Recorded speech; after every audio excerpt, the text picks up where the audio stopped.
Euzu billahi mineşşeytanirracim. Bismillahirrahmanirrahim. Elhamdülillahi rabbil alamin ve salatu vesselamu ala rasulina Muhammedin el-emin ve ala alihi ve ashabihi ecmaîn. Rabbi işrah li sadri ve yessir li emri ve hludeten min lisani yefkahu kavli. Subhaneke la ilme lana illa ma 'allamtana inneke entel alimul hakim. Subhaneke la fahme lana illa ma fahemtana inneke entel cevadul kerim. Esselamu Aleyküm saygılı tesircilerimiz. Kene de ne için acaba rubrikasında sizlerden beraberimiz ve sizden kelgen suallerge cevaplar tapmağa çalışamız. Bugün bir tesircimiz bizlerge soray. Ayta ki deyimina soylar arasındaki münasebetini yaxşı tutmak insanın ömrünü uzatır mı deyip soray. Ve gerçekten bu soylarımız arasındaki bağın mühimligi. Dinimiz boyunca Sıla-i Rahim deyip aytıla bu. Arapça bir kavram, bir termin olup. Ne demek? Gerçekten de soylar arasında yaxşı münasebetini tutmağa biz tırışmak gerekmiz. Çünkü Hazreti Peygamberimiz sallallahu aleyhi ve sellem gerçekten de bir hadis-i şerifinde öyle buyurgan. Kim degen işte soylarına yaxşılık etse, onları kuvandırsa, o vakit Allahu Teala onun hem rızkını hem de ömrünü uzatır diye buyurgan Hazreti Peygamberimiz sallallahu aleyhi ve sellem.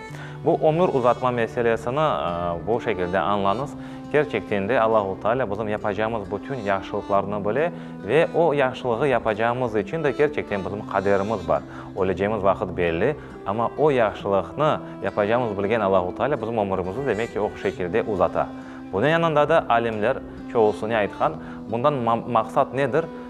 Aynı şekilde nasıl ki Allahu Teala bazı mühim günlerde, mühim gecelerde, nasıl ki mesela Kadir gecesinde bir gecede 80 yıllık bir o ömür boyunca yapılacak ibadetlerinin sevabını vergeni gibi aynı şekilde biz barıp o soyumuzu kuvandırsak o vakit Allahu Teala demek ki bizge bu kadar sanki biz 10 yıl, 20 yıl yaxşılık etken gibi sevabını verir ve bu öbür dünyada bizim karşımıza çıkar. Bunun yanında da bakamız vakit gerçekten öyle bir durumlar ola ki diler ki şu soylar var diye işte ne diler işte bizim milletimizde de bazı sözler var diler işte ne ölmeni ister ne de alıp da yukarı ketmeni ister degen şey soy arasında böyle bazı farklı münasebetler olabilir. Ve Hazreti Peygamberimizin sallallahu aleyhi ve sellem'in vaktinde olan bir misalini getirmek isteyeyim. Peygamberler vakit degen ki soylarınızda yaxşılık etiniz, soylarınızda yaxşılık etiniz. Bir keresinde bir adam degen, ya Resulullah degen, men seni dinlep gerçekten soylarımga yaxşılık etmeye tırışam, ama onlar demeni adam saymalar. Yapkanım yaxşılıkını görmeyler, eğer vakit meni horlaylar dep öyle aytkana vakit, şikayet etkene vakit. Hazreti Peygamberimiz sallallahu aleyhi ve sellem resmen ayta, kene de sen var, onlarga yaxşılık et ve onlar onu anlamasalar sen onlarga kul aşatkan gibi olursun diye buyurar. Yani o bir dünyada bunun cezasını görürler diye buyurar Hazreti Peygamberimiz sallallahu aleyhi ve sellem. Onun için ağalarım, tatalarım unutmanız.